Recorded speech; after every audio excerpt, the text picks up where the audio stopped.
We just wrapped up the 2025 general session. And the reality is there are no short sessions. It's long weeks, long days, long hours. I know you're tired. And obviously you feel like you've accomplished a lot this session. Tell me your top success. You know, I'm really proud of what we've been able to do this session, working really closely with our partners and friends in the legislature. We were able to deliver big for Arkansas this year. Arkansas Access being one of the top priorities I had coming into this session. We did a lot of things the first few months I was in office when it came to education. We were primarily focused on Arkansas Learns K through 12 education, where we raised teacher pay, opened up education freedom accounts, focused on literacy programs. We really wanted this year to be able to build on that success and start leaning into higher education, creating more pathways for students, opening up greater access.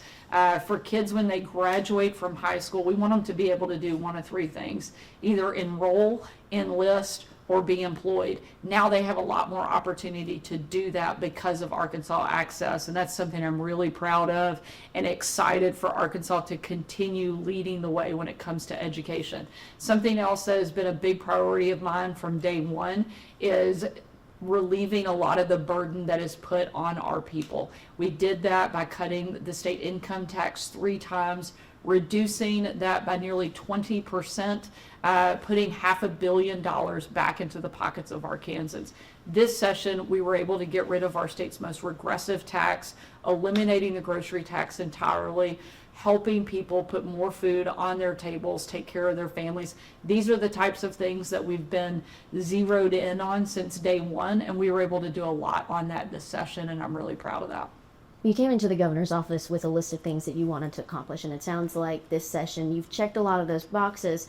There's one big box that's left unchecked, and that's the funding for the Franklin County Prison Project.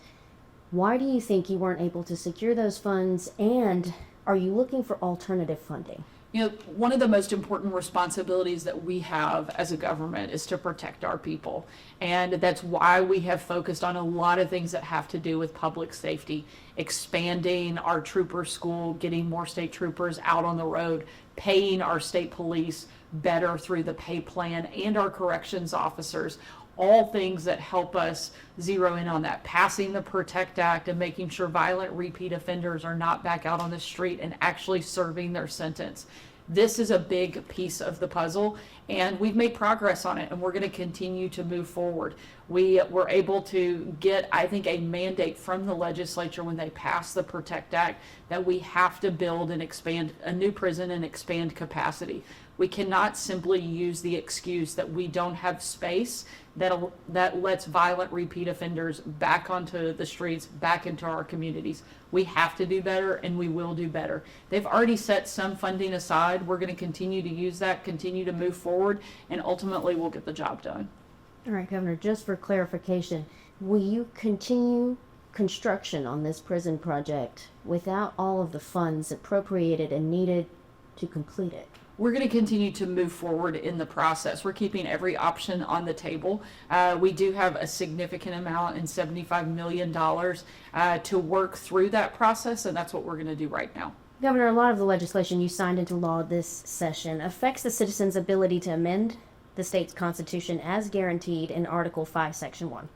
As a result of that, a lawsuit has been filed, the Legal Women Voters of Arkansas versus the Secretary of State, Cole Jester, challenging much of this legislation. What's your response to that lawsuit?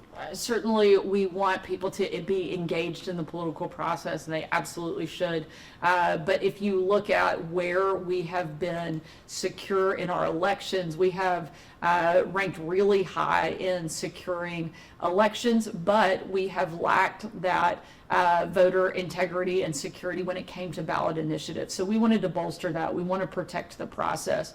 It should never be really easy to change the state's constitution. There should be a pathway. We want that to exist, but it shouldn't be something that is done haphazardly or easily. And so it is good to continue to secure our elections and to secure that ballot initiative process.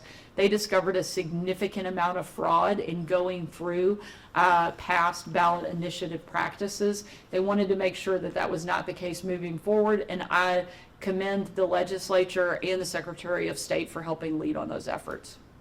You foresee yourself calling a special session? We're always going to keep every option on the table. Right now, we have no plan or announcement to do that for any specific topic or case that we feel is certainly needed.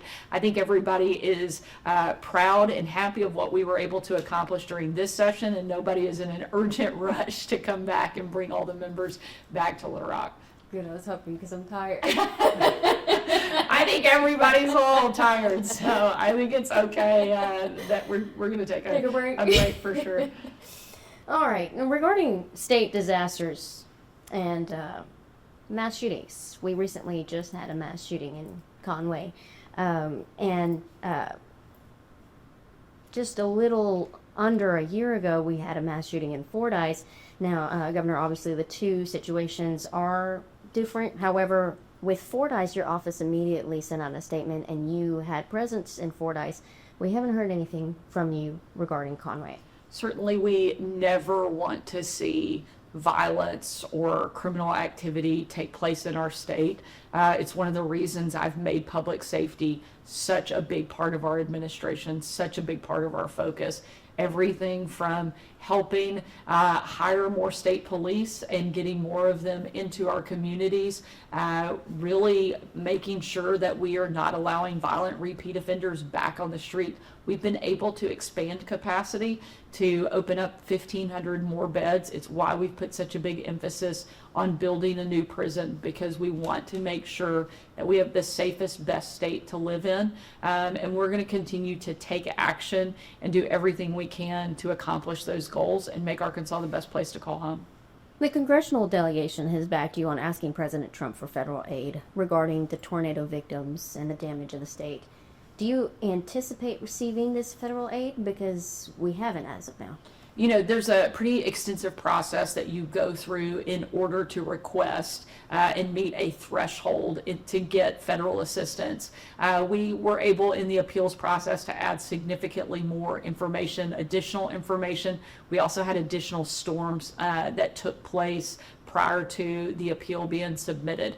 I was able to speak with Secretary Kristi Noem at the Department of Homeland Security yesterday that oversees these programs, and was assured that this process would move as quickly as possible. At the end of the day, we are going to work to make sure that people are taken care of. I know that's a big priority for the president, and one of the things that he has relayed time and time again is that he wants to make sure that Americans are taken care of after storms happen, and so we'll continue to work with them to get the job done.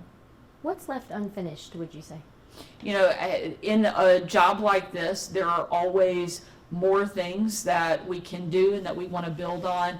I've made no secret that some of the big priorities that I have are continuing to implement our education transformation packages that we've put forward, both K through 12 and now in higher education. Sometimes passing the legislation is the easy part. The implementation is where the rubber really meets the road, and so that's a big area of focus for us. I want to continue to work on phasing out our state's income tax. We've made significant progress in this process, eliminating 20% of the state income tax, returning almost $500 million to Arkansas taxpayers. We want to keep chipping away at that until we get it down to zero. Continuing to work on building the prison in Franklin County, focusing on public safety. Look, these are things that we've been working on, and I think it's one of the reasons we've had so much success in the state. We've been the #1 state in the country for the last 2 quarters in a row for economic growth, the #1 place for inbound migration. People are moving in droves to Arkansas, but with that success comes some new challenges, and so we're going to continue to work on infrastructure, bolstering education and public safety. And I don't think your work here is ever done, and we want to keep doing all that we can to make Arkansas the best state in the country to live, to work, and to raise our families. This last question, I think, is just for me. How do you do it? How do you handle being a mom of 3 and the first governor of the state, and handle all the backlash that's sometimes thrown your way? This job does not come with its own set of challenges. Being a mom is incredibly difficult all by itself, and certainly commend all of the parents out there that are just trying to figure it out. But I have such an unbelievable opportunity in this role. I love that I get to serve my state in this capacity, and I have an amazing husband that is so supportive, so helpful. A lot of caffeine and a lot of Jesus are the ways that you get through the really hard days. It's certainly not easy, but it's very much worth it, because I want my kids to love Arkansas the way that I do. I want them to want to stay in Arkansas and one day raise their own families here. But the Arkansas I love and I grew up in will not be the one that they inherit if we don't fight for things that matter, if we don't make sure that we have good schools and that we don't have opportunity when they graduate in safe neighborhoods to raise our kids. And so those are things that are important, both as a governor and as a mom.